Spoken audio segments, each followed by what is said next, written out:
Markets seem to be looking past the banking turmoil that wreaked havoc for the month of March. But is it too soon to declare the worst is over? Stephen Biggar is Director of Financial Services Research at Argus Research and joins us now with some perspective. Stephen, it's great to have you join us. Thanks so much.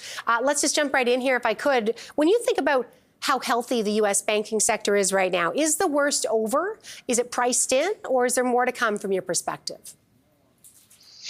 Well, I think what's important to realize is to recognize is that what hasn't changed in the banking industry, and certainly this episode with Silicon Valley has thrown a bit of turmoil, quite a bit of turmoil into the banking industry, and what hasn't changed is the robust capital levels that have been in existence for years now since the stress tests were put in place. They've got plenty of capital.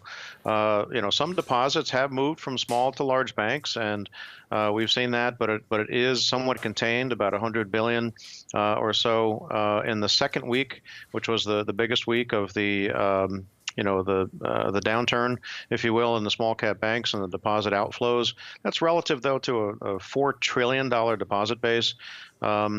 We've seen just a lack of contagion, I think. And what's most important to recognize as well is that Silicon Valley's undoing, if you will, was from a very high level of uninsured deposits. That made them susceptible to a bank run, a traditional run on deposits. Secondly, their deposit base was made up largely of unprofitable startups. I would sort of put them in the subprime category. And then a huge surge of deposits that came in during the venture capital raisings of 2020 and 21 were invested at extremely low yields.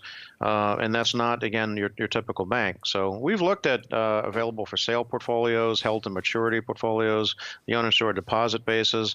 And we're just really hard pressed to find anything similar to Silicon Valley at this point within all of the S&P 1500, which certainly constitutes our universe. So are there small banks out there maybe at risk?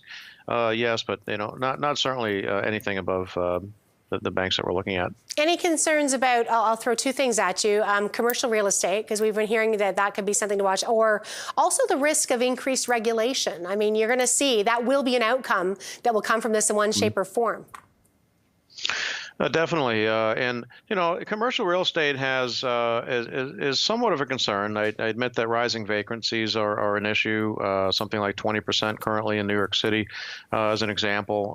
But the massive oversupply and kind of that poor underwriting standards that were present in the last commercial real estate crisis in the early 1990s are just not present. Conversion to residential is also good potential for many of these buildings, the ones in the Class A business districts in particular.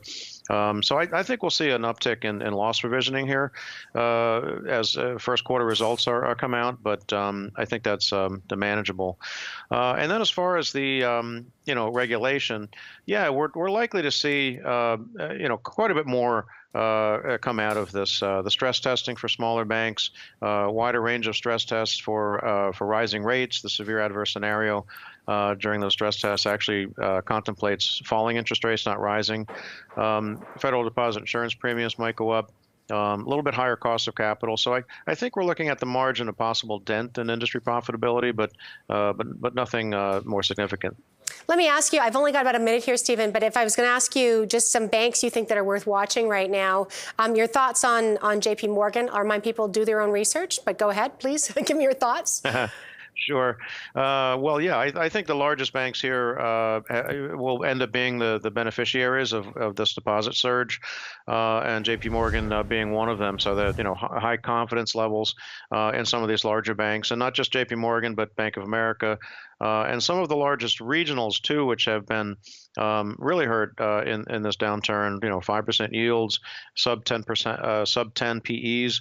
Like Truist, PNC, U.S. Bancorp, and I'd even put Morgan Stanley into that global bank mix that would probably be a beneficiary as well. Another one on your radar is UBS. Well, I don't cover UBS, and I think the Credit Suisse fallout there is something to watch.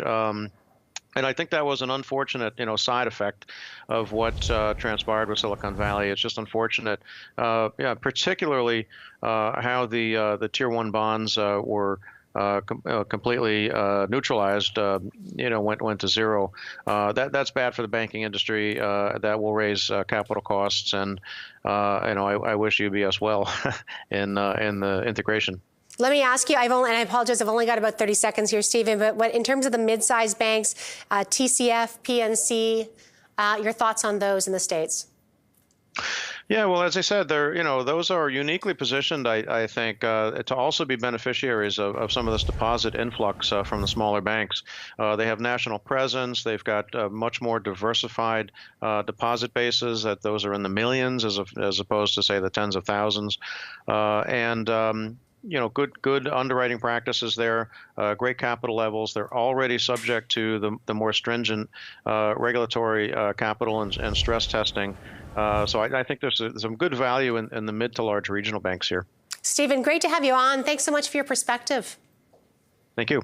Stephen Biggar, Director of Financial Institutions Research at Argus Research. And keep in mind, Stephen's colleague, Jim Kelleher, will be on Money Talk Live this coming Monday at noon on the TD Webroker platform.